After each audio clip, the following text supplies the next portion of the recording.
அல்லாடும் ஜனங்களே அன்றாடு விவசாயம் அல்லாடும் ஜனங்களே அஞ்சு நிமிஷம் இல்லைங்க கொஞ்சம் அன்போடுனா கொஞ்சம் பண்போடுனா சொல்லுவதையும் கேளுங்க அஞ்சு நிமிஷம் இல்லைங்க கொஞ்சம் அன்போடுனா சொல்லுவதையும் கேளுங்க அன்றாடு விவசாயம் அல்லாடும் ஜனங்களே அன்றாடு விவசாயம் அல்லாடும் ஜனங்களே அஞ்சு நிமிஷம் இல்லைங்க கொஞ்சம் அன்போடுனா சொல்லுவதையும் கேளுங்க அஞ்சு நிமிஷம் இல்லைங்க கொஞ்சம் அன்போடுனா சொல்லுவதையும் கேளுங்க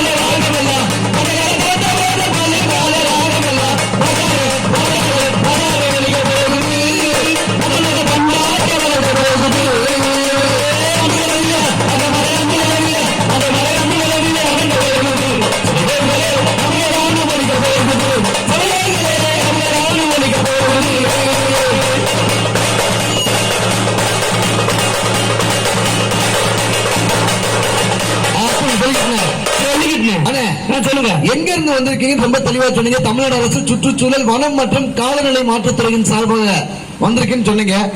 எதுக்காக எங்க பஸ் ஸ்டாண்ட்ல வந்து இந்த மாதிரி பொட்டு வீட்டுல அடிச்சு பிரச்சாரம் பண்ணிட்டு இருக்கீங்க? என்ன விஷயம்? அண்ணே நம்ம வந்து பாத்தீங்கன்னா சரி விஞ்ஞானத்திலும் சரி நாகரிகத்திலும் சரி சரி நம்ம எவ்வளவு வந்து முன்னேறி போயிட்டோம். ஆமாண்ணே. இருந்தாலும் கூட ஒரு சில கால சூழ்நிலையில நம்ம பின்தங்கிய நிலையிலே வந்து இருக்கோம். பின்தங்கி இருக்குமா அண்ணே? இந்த காலநிலை மாற்றம்னா என்னன்னு தெரியுமாண்ணே? அது தெரியாம தானே உங்களை கேட்கிறேன். அண்ணே இந்த காலநிலை மாற்றம்னா என்னன்னு கேட்டீங்கன்னா முன்னாடி காலங்கள்ல நம்ம தாத்தா பாட்டி காலங்கள்ல வந்து மனிதர்களே அழகலா வந்து பார்த்தா காலங்களை வந்து நல்லா கணிச்சு வந்து சொன்னாங்க. கிளைமேட் அதாவது காலநிலைகளை கணிச்சு வச்சிருந்தாங்க. ஆமா ஆமா. இது வந்து மழைக்காலம், இது வந்து குளிர்காலம், இது வந்து வெயில் காலம், வெயில் ஓவரா அடிக்கும் பாத்துக்கோ. ஆமா. இந்த மாதிரி வந்து காலநிலைகளை அழகா வந்து கணிச்சாங்க. ஆனா இன்னைக்கு இருக்கக்கூடிய கால சூழ்நிலையில காலநிலைகளை கணிக்க முடியுதானே? எங்கனே கணிக்க முடியுது?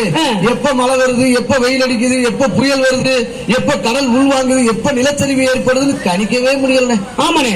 இந்த காலநிலை மாற்றத்துக்கு காரணம் யாருன்னு? இந்த காலநிலை மாற்றத்துக்கு காரணம் தெரியல எனக்கு, நீங்களே சொல்லுங்க அண்ணே. இந்த காலநிலை மாற்றத்துக்கு காரணம் யாருன்னு கேட்டீங்கன்னா மக்களாகிய நம்ம எல்லா பேருமே தானே. இந்த கிளைமேட் காலநிலைகள் மாறுறதுக்கு வந்து மக்களாகிய நாங்க காரணம். ஆமாண்ணே. எதுக்கு மக்களாகிய நாங்க காரணம் எங்க சொல்றீங்க நீங்க? அண்ணே முன்னாடி காலங்கள்ல வந்து எப்படி இருந்துச்சு? சரி என்ன செல்வ செழிப்பா எங்கிட்டு பார்த்தாலும் பச்சை பசையில வந்து இருந்துச்சு. ஆமா. எங்கிட்டு பார்த்தாலும் பசுமையா இருந்துச்சு. இயற்கைகளை வந்து அழகா வந்து பாதுகாத்தாங்க. வனங்களை வந்து அழகா வந்து பாதுகாத்தாங்க. Climate forest பாதுகாத்தாங்க. ஆமா. அந்த காலத்துல வந்துட்டு இயற்கை சீட்டங்களை எதனாச்சும் உருவாச்சானே? என்ன போய் கிளம்பிட்ட போய் புயல் வருதான் அப்படிங்கிறேன். 3 நாள் புயல் சொல்லிருக்காங்களா அப்படிங்கிறேன். அது எதுக்கு நம்ம ஊருக்கு வருது அப்படின்னு கேக்குது. ஆமா. எந்த ஒரு பேர் நினைச்சுக்கிச்சு ஒரு பேர் அப்படின்னு இந்த மாதிரி வந்து ஆயிப்போச்சு.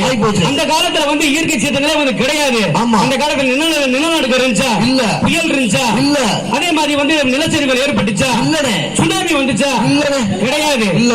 ஆனா இப்பெல்லாம் இந்த மாதிரி வருதுன்னா இதுக்கு வந்து பாத்தீங்கன்னா என்ன காரணம் கேட்டீங்கன்னா இருக்கக்கூடிய மரம் செடி கொடிகளை வந்து அழிச்சுட்டோம்.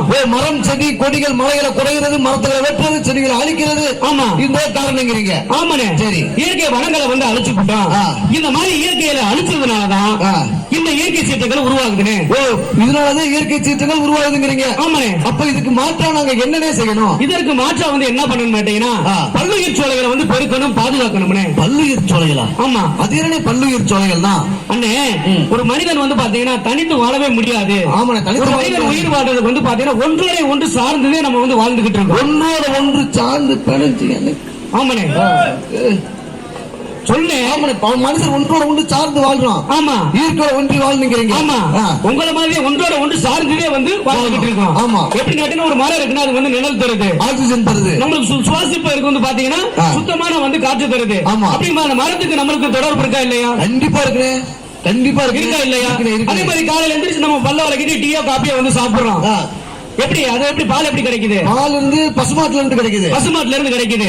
அப்படிங்கும் போது அந்த கால்நடைகளுக்கு நம்மளுக்கு வந்து தொடர்பு இருக்கா இல்லையா? ஆமாண்ணே, கால்நடைக்கு நம்மளுக்கும் தொடர்பு இருக்குண்ணே. இருக்குண்ணே. அழகழகா வந்து இன்னைக்கு வந்து உடைகள் வந்து உடுத்துறோம். உடைகள். ஆமா, புது உடை. ஆமா, இந்த மாதிரி வந்து உடுத்துறோம். இது எப்படி கிடைக்குது? லாசார் உடுத்தாரு. லாசார் உடுத்தாரு.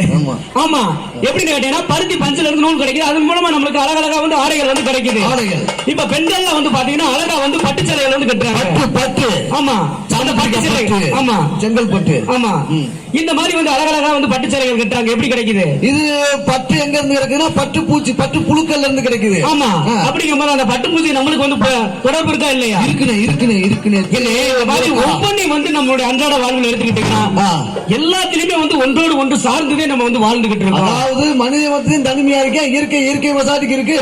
இயற்கை நம்பிட்டு நம்ம இருக்கோம்னு சொல்றோம். கண்டிப்பா அதை சார்ந்துதானே நம்ம வாழ்ந்துகிட்டு இருக்கோம். எதுக்கு அதை கொஞ்சமா அழிச்சுக்கு இருக்கான்?